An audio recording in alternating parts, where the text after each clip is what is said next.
Ini warung Mamah Dian. Saya mendengar informasi dari orang lain yang saksi. Dia saksi mata, ya. Saksi mata kejadiannya malam itu. Dia sedang nunggu di sini. Nah, ini toilet.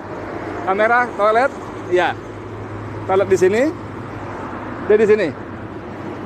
Jadi menurut dia, orang tadi yang barusan ngobrol tadi saya salat zuhur sebentar, ya.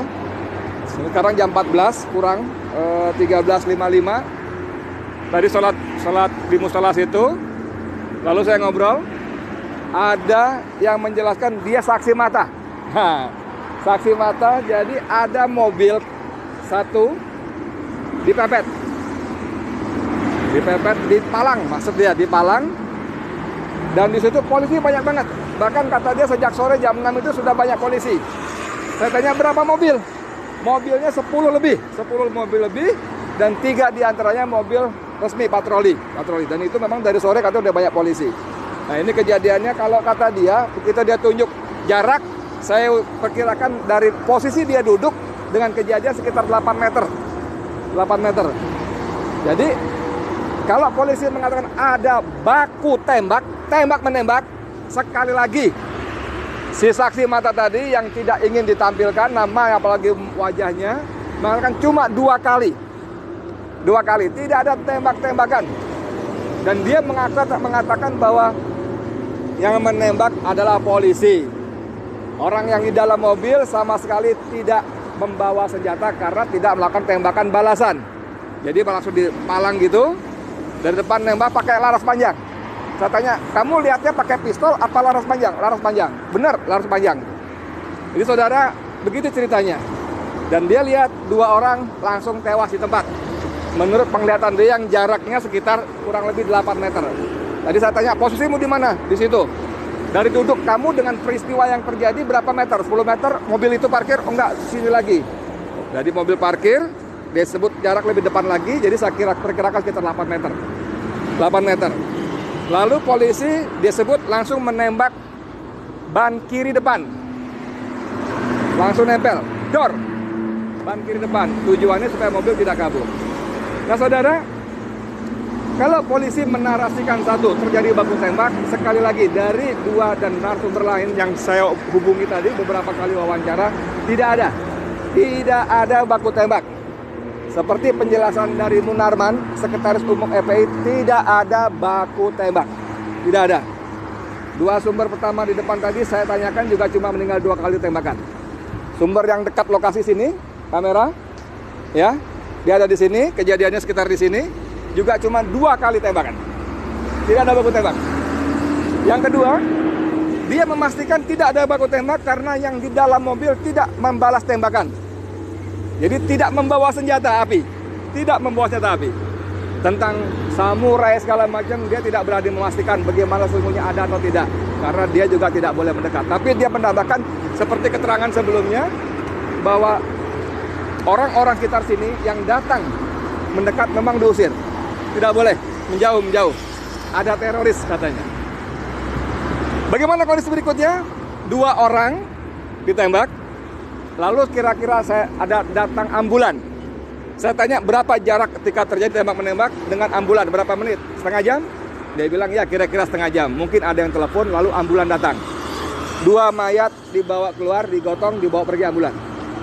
4 orang lagi masih hidup. 1 terpinjang-pinjang kakinya. Tapi dia juga nggak memastikan apakah kena tembak atau tidak. Tapi dikatakan terpinjang-pinjang. Itu dipindahkan dengan mobil lain, dibawa pergi entah kemana. Saudara sekalian, saya Edi Mulyadi dari lokasi kilometer 50 tol Jakarta Cikampek ingin memastikan bagaimana situasi sebenarnya. Apakah benar cerita dari versi polisi yang langsung disampaikan oleh Kapolda Metro Jaya Fadil Imran, atau versi FPI seperti disampaikan oleh Munarman dan Ketua Umum FPI Kiai Sobri Lubis. Walaupun lebih banyak Munarman yang menyampaikan. Jadi dari beberapa kejadian, beberapa keterangan saya sementara ini menyimpulkan bahwa informasi dari polisi tidak akurat. Saya tidak berani bilang bohong, tapi tidak akurat. Karena saya bicara dengan beberapa saksi, mengatakan memang tidak ada baku tembak, tidak ada tembak menembak. Dan lagi memang walaupun kejadiannya sudah dini hari, ini jalur ini ramai, selalu ada saja mobil yang lewat. Dan seperti banyak kita temukan dalam grup-grup WA di media sosial, tidak ada garis polisi. Tidak ada garis polisi seperti yang diceritakan oleh narasumber saya tadi. Tidak ada garis polisi. Yang ada polisi yang mengusir orang-orang datang. Tidak ada garis polisi, tidak ada apa istilahnya olah TKP dan sebagainya, tidak ada. Tidak ada. Saudara sekalian, apa sesungguhnya terjadi? Sekarang kita baca bagaimana Komnas HAM dan berbagai lembaga-lembaga yang concern dengan hukum dan HAM, hak asasi manusia, sudah mulai bersuara. Ini diduga kuat ada abuse of power, ada penyimpangan kekuasaan, ya. Jadi ada abuse power dan sudah banyak suara-suara yang menuntut dibentuknya tim pencari fakta, tim mencari fakta yang independen, yang bebas dari intervensi kekuasaan. Kita bagaimana tunggu berikutnya, mudah-mudahan Allah semakin buka lagi. Allah buka lagi bagaimana kekuasaan sudah digunakan untuk hal-hal yang tidak pada tempatnya. Karena kalau dikuntit, harusnya yang menguntit itu tidak ketahuan, harusnya. Tapi ini kalau kemudian mereka menguntit, malah yang ada terjadi pembantaian, pembunuhan. Jadi tidak menguntit lagi. Lagi kalau orang Balang mengatakan, para ahli hukum, atas dasar apa Habib dikuntit? Kejahatan apa? Ini kan cuma dituduh melakukan pelanggaran protokol dan sudah membayar denda, ya kan? Jadi tidak ada pasal-pasal, tidak ada alasan logik yang membenarkan penguntitan terhadap Habib. Tidak boleh, tidak ada. Dan diperlakukan seperti itu. Kalau dikatakan bahwa karena diduga akan mengerahkan massa pada pemeriksaan tanggal Senin, tanggal 7. Ya, orang Habib sedang keluar Jakarta. Ini posisi kilometer 50 dari Jakarta menuju Cikampek. Ya, dari Jakarta menuju, itu artinya keluar Jakarta. Dan seperti penjelasan dari EPI, bahkan boleh ketahui itu pengajian keluarga inti di Kerawang. Ya, kita tunggu, semoga Allah bukakan lagi pintu-pintu kebohongan yang dibangun dari satu bohong yang lain.